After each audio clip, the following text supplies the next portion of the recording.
নমস্কার বন্ধুরা, অনুর খাবার ঘরে সবাইকে স্বাগত।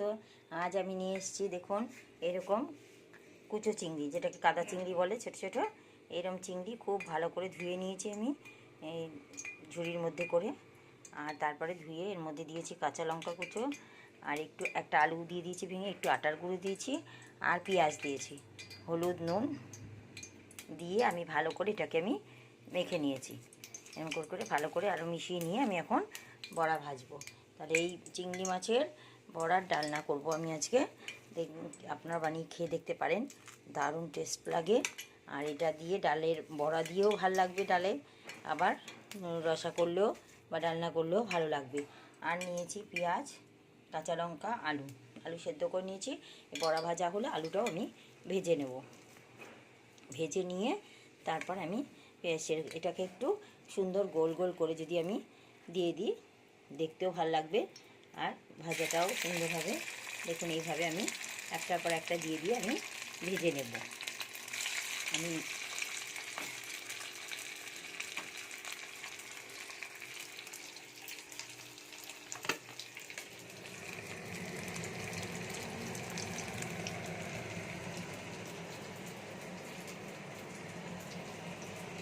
দেখুন এই আমার ছোটোখাটো রান্নাঘর, আর পাশেই ফুলের গাছ বাগান, পাশে বাড়ি আছে, হ্যাঁ।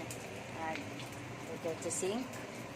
আর বাকি তো জিনিস আমি আগেও হচ্ছে আপনাদের দেখিয়েছি, যেভাবে গুছিয়েছি সেইভাবে আমি দেখিয়েছি।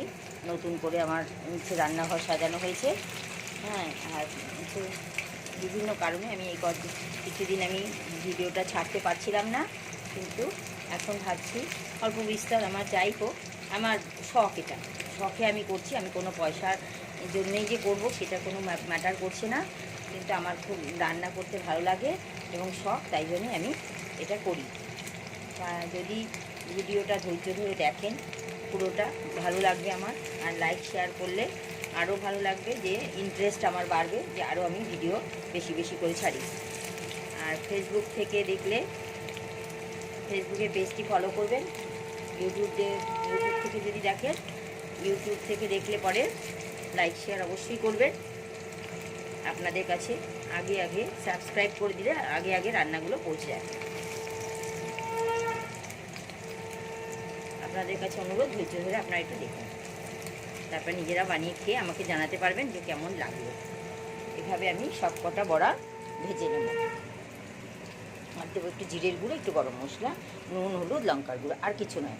তেমন এই দিয়ে আমি আজকে চিংড়ি মাছের বড়ার ডালনাটা বানিয়ে ফেলব। দেখুন বন্ধুরা, আমি বড়াগুলো সব লাল লাল করে সুন্দর করে ভেজে নিয়েছি। দেখুন দেখতে কি সুন্দর হয়েছে, বেশি পুড়বেও না আর একদম কাঁচা থাকবে না। আর এখানে আলু ভেজে নিয়েছি সেইভাবে লালচে করে, আর এর মধ্যে মশলা দিয়ে দিয়েছি, জিরের গুঁড়ো, লঙ্কার গুঁড়ো, কাঁচা লঙ্কা, হলুদ, নুন, একটু গরম মশলা, একটু চিনি, আর তেলে একটুখানি চিনি দিয়েছি কালার করার জন্য। জিরে ফোড়ন দিয়ে পেঁয়াজটা আমি ভেজে নিচ্ছি। এবার পেঁয়াজটা যে ভাজা হয়ে যাবে, আলুগুলো দিয়ে একটু সোনালি সোনালি রঙ হয়ে এসছে, দেখুন পেঁয়াজের কালার চেঞ্জ হয়েছে। এবার আমি দিয়ে দেবো আলুগুলো আরেকবার দিয়ে মশলাটা আমি দেবো। দেখুন খুব বেশি তেল দিয়েও করছি না, মোটামুটি যেটুকু লাগে সেইটুকুই দিচ্ছি। দেখুন একটু নাড়িয়ে চাড়িয়ে আমি মশলা দিয়ে ঢাকা দিয়ে দেবো।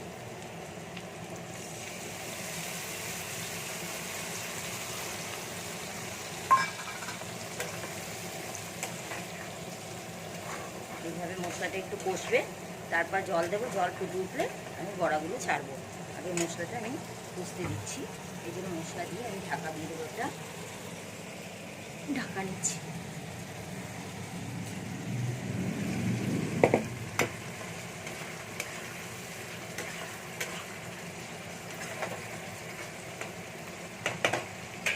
দু 3 মিনিট ঢাকা দিলে, একটু কম আঁচ করে দিচ্ছি, মিডিয়াম করে আমি ঢাকা দিয়ে তারপর জল দিব। জলটা ফুটে উঠলে আমি দেখাচ্ছি। দেখুন বন্ধুরা, ঝোলটা কষিয়ে আমি ভালো করে মশলাটা কষিয়ে ঝোলটা দিয়েছি। ঝোলটা এবার ফুটে উঠেছে। দেখুন একটু টমেটো অ্যাড করেছি এতে। মশলাটা কষানোর সময় আমি একটু টমেটো অ্যাড করে দিয়েছি। এবারে ঝোলটা দিয়ে দিয়েছি, পরে ঝোলটা ভালো করে ফুটে উঠছে। এবার আমি দিয়ে দেবো বড়াগুলো, এক এক করে আমি ছেড়ে দেব। দেখুন এইভাবে বড়াগুলো আস্তে আস্তে করে যদি দিয়ে দিই,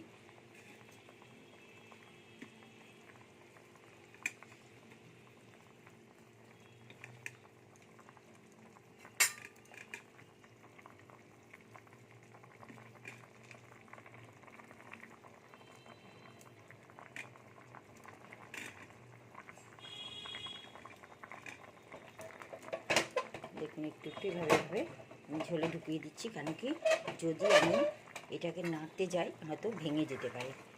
যখন যদি ভেঙে যায়, সেই ভেঙে যাওয়ার সমস্যার হাত থেকে আমি এইভাবে একটুখানি ঘুরিয়ে ঘুরিয়ে আমি ঝোলটা ঢোকাবার চেষ্টা করব বড়ার মধ্যে ঝোলটা একটু ঢুকে গেলেই আমি 2 মিনিট একটু রেখে আমি নামিয়ে দেবো। আর ঢাকা দেবো না, ঢাকা দিলে গলে যাওয়ার ভয় থাকবে, সেই জন্য ঢাকা দেবো না। আমি কয়েকটা বড়া রেখেও দিয়েছি দিয়ে ডালের পাতে খাওয়ার জন্য, ডাল দিয়ে খেতে ভাল লাগবে, সেই জন্য কয়েকটা বড়া আমি রেখেও দিয়েছি। যাই হোক, এবার দেখুন এইভাবে একটু একটু ঘুরিয়ে ঘুরিয়ে দিলেই আমার চিংড়ি মাছের, কুচো চিংড়ির বড়ার ডালনা রেডি হয়ে যাবে। দেখুন একদম ফার্স্ট ক্লাস, দেখতে কত সুন্দর হয়েছে। দেখুন আমি এবার আঁচটা কমিয়ে দিচ্ছি, আপনাদেরকে দেখাচ্ছি। দেখুন কালারটা ভালো হয়েছে। এইভাবে ধৈর্য ধরে দেখার জন্য সকলকে ধন্যবাদ।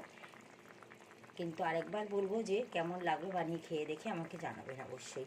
এরকম নতুন নতুন রেসিপি পেতে চ্যানেলটিকে সাবস্ক্রাইব করবেন, লাইক শেয়ার করতে ভুলবেন না। এবার আমি গ্যাস অফ করে দিচ্ছি, রান্না আমার রেডি।